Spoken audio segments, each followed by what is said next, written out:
Well, I've been a journalist for about 25 years, and I was educated to lie, to betray, and not to tell the truth to the public. But seeing right now, within the last months, how far how the German and American media tries to bring war to the people in Europe, to bring war to Russia. This is a point of no return, and I'm going to stand up and say it is not right what I have done in the past, to manipulate people, to make propaganda against Russia, and it is not right what my colleagues do and have done in the past, because they are bribed to betray the people, not only in Germany, all over Europe. The reason writing this book was that I am very fearful of a new war in Europe, and I don't like to have this situation again, because war is never coming from itself. There is always people behind it to push for war. And this is not only politicians, this is journalists too.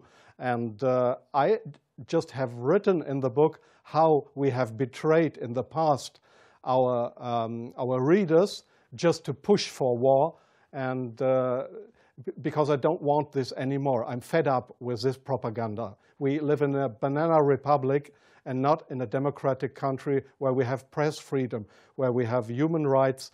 If you see the German media, especially my colleagues who day by day write against the Russians, who are in transatlantic organizations and who are supported by the United States to do so, well, people like me, I became an honorary citizen of the state of Oklahoma in the United States. Just why?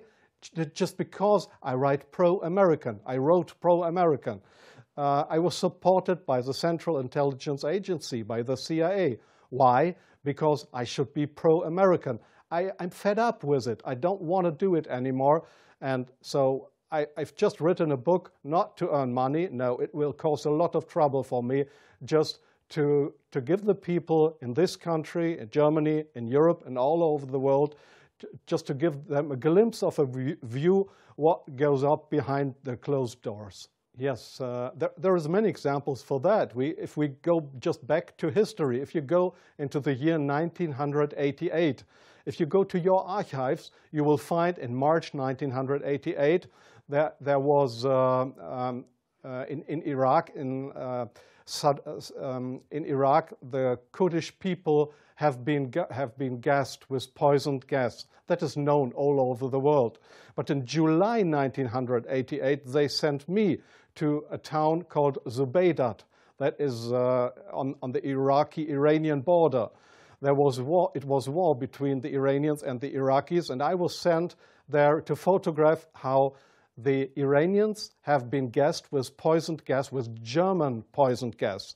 You call it Lost and Zarine, mustard gas, made by Germany. They have been gassed, and I was there to make photographs how these people have been killed by poisoned gas from Germany. When I came back to Germany, there was just one small photo in a newspaper, in the Frankfurter Allgemeine, and there was one small article not writing how impressive, brutally, how unhuman, how terrible it was to kill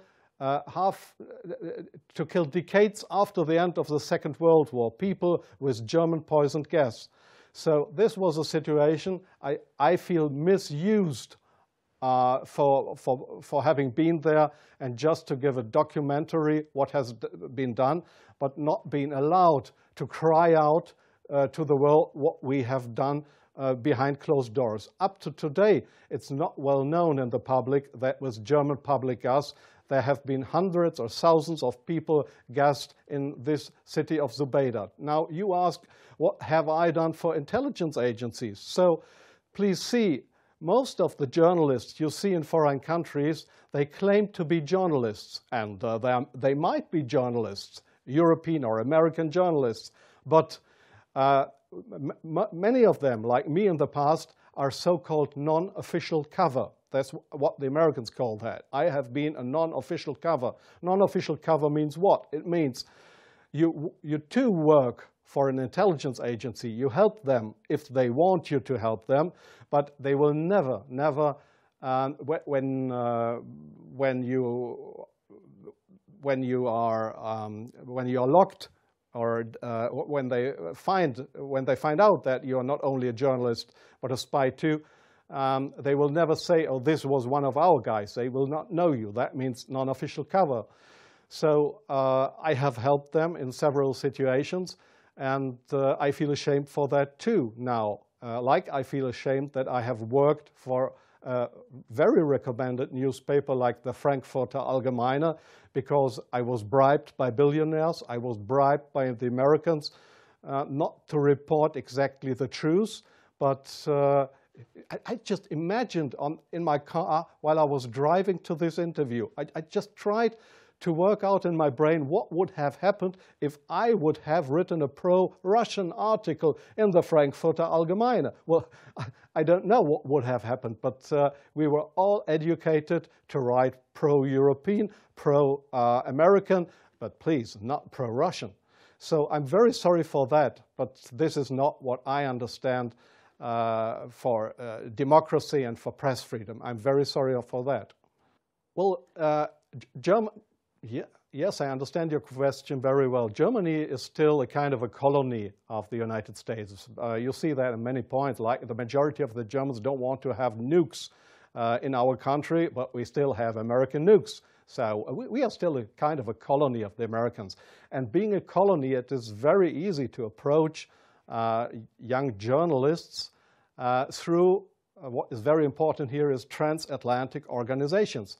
All journalists from really respected and recommended big German newspapers, magazines, radio stations, TV stations, they are all members or guests of those big transatlantic organizations. And there, in these transatlantic organizations, you are approached to be pro-American, and there is nobody coming to you and saying, "Well, we are the Central Intelligence Agency. Would you like to work for us?" No, this is not the case how it happens.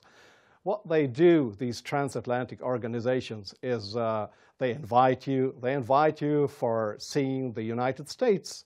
They pay for that. They pay all your expenses and everything. So you are bribed. You get more and more corrupt, because they make you good contacts. You won't know that those good contacts are, let's say, non-official covers, or officially people working for Central Intelligence Agency or other American agencies. So you make friends. You think they are friends, and you cooperate with them. They ask you, "Well, could you do me this favor? Could you do me that favor?" And so your brain more and more is brainwashed through these guys. And your question was, is this only the case with German journalists? No, I think it is especially the case with British journalists, because they have a much closer relationship. It is especially the case with Israelis, of course, with French journalists for a part, not that big as with German or with British journalists. It is the case for Australian journalists, for journalists from New Zealand, from Taiwan, well, there is many countries in the Arab world, like Jordan, for example, like Oman, the Sultanate of Oman. There is many countries where this happens, where you find people to claim they are respected journalists, but if you look behind them, you'll find they are puppets on a string of the Central Intelligence Agency. I'm sorry in interrupting you. I'll give you one example. Sometimes the intelligence agencies, they come to your office and want you to write an article. I give you an example not from strange other journalists, from me myself. I've just forgotten the year. I just remember that the German Foreign Intelligence, Bundesnachrichtendienst, it is just a sister organization of the Central Intelligence Agency. It was founded by the American Intelligence Agency. So one day the BND, this German Foreign Intelligence Agency, came to my office at the Frankfurter Allgemeine in Frankfurt. And they wanted me to write an article about Libya and about Colonel Muammar Gaddafi. I had absolutely no secret informations regarding Colonel Muammar Gaddafi and Libya. But they gave me all these secret informations, and they just wanted me to write, to sign the article with my name. I did that, but it was an article that was published in the Frankfurter Allgemeine that originally came from the Bundesnachrichtendienst, from the German Foreign Intelligence Agency. So do you really think that this is journalism, intelligence agencies writing articles? Oh yes, that article, I have reprinted it partly in my book. That article was how Libya and Colonel Muammar Gaddafi, how he secretly tried to build a poison gas factory, I think in Rabta was the name, yeah. And I got all those informations. It was a story that was printed worldwide 2 days later. But I had no information on that. It was the intelligence agencies that wanted me to write this article. So, but this is not the way journalism should work, that intelligence agencies, that they decide what is printed and what not. If I say no, I give you an example from a very good example if you say no. Well, we have a rescue unit in Germany with helicopters for traffic accidents. It's called, they call themselves the Yellow Angels. There was one guy who didn't want to cooperate. He was a pilot of the helicopter service of the Yellow Angels in Germany. This guy said no to the Foreign Intelligence Service, Bundesnachrichtendienst, when they approached him and wanted him as a non-official cover to work for the German Foreign Intelligence Agency, just to pretend to be somebody from the Yellow Angels. So what happened was that he lost his job. And the court in Germany, the judge decided that they were right because such a guy could not be trusted. He was kicked off his job because he didn't cooperate with the Foreign Intelligence Service. So I knew what would happen if I would not cooperate with intelligence services. Well, I have had, let me say, 6 times my house was house searched because I was accused by the public prosecutor, the German public prosecutor. I was accused of leaking secrets of states. 6 times house searched. Well, they hoped that I wouldn't do that ever again. But I think it's worse that the truth will come out one day. The truth won't die. And I don't mind what will happen. I've had 3 heart attacks. I have no children. So if they want to bring me to court or to prison, so it's worse for the truth.